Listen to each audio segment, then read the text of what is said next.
This is Kehinde Wiley.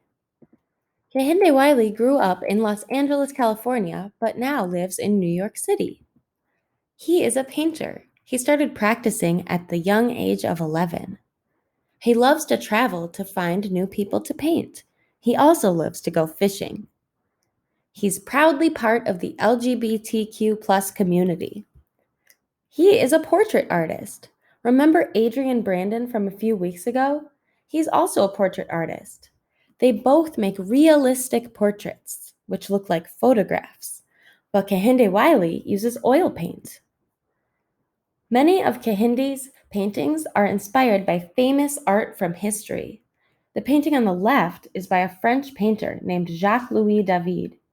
220 years later, Kehinde Wiley made his own version, which is on the right. He changes a couple things. The background is replaced with a wallpaper-like pattern, and the main subject is replaced with a current-day black man that looks a bit less old-fashioned and is wearing more trendy clothes.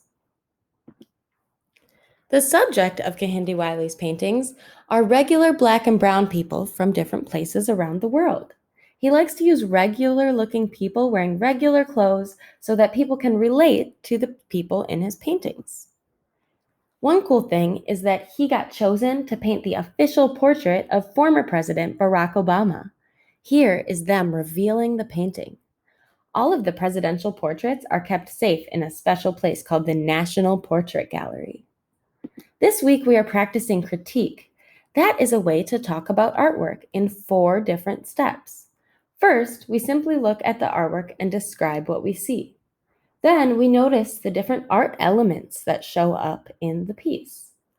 Third, we think about what the artwork could possibly mean. And last, we share our own thoughts, opinions, or questions about the work. Watch me go through these examples of each critique step, and then we will do it together as a class. The first step of critiquing artwork is describing. I can see that the man in this painting is wearing a white shirt. He's looking at us with a calm expression on his face. He is holding his arms like he's holding a baby, but he's actually holding a delicate rose. There is a floral pattern behind him, and towards the bottom of the painting, it actually pops out in front of his body. Kehinde Wiley uses oil paint. We already know that, but we can also tell by looking at how well blended the colors are. Let's try the second step, analyzing art elements. There are lots of these elements you will hear artists talking about, and we have heard about a lot of them at Emerson. Color, texture, line, shape, pattern. The first thing I notice in this painting is pattern. I also see lots of textures. The wooden stick looks hard and jagged at the tip, but the woman's skin looks soft and smooth because of the way the paint is blended. I also see lots of bright colors. In the background, we see sort of secondary colors, and in the foreground, the woman's dress, we see bold primary colors.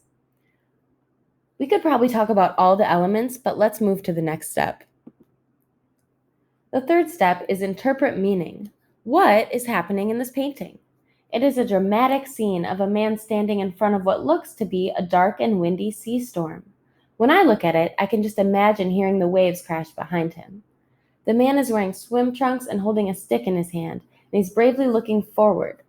To me, I could see the meaning of this work being something about staying strong and hopeful, even when life seems dark and gloomy. If I had to guess, I would say Kehinde Wiley makes strong, hopeful-looking images of Black and brown people because it is a powerful way to show the strength of the Black community, even through hard challenges, like not being treated fairly.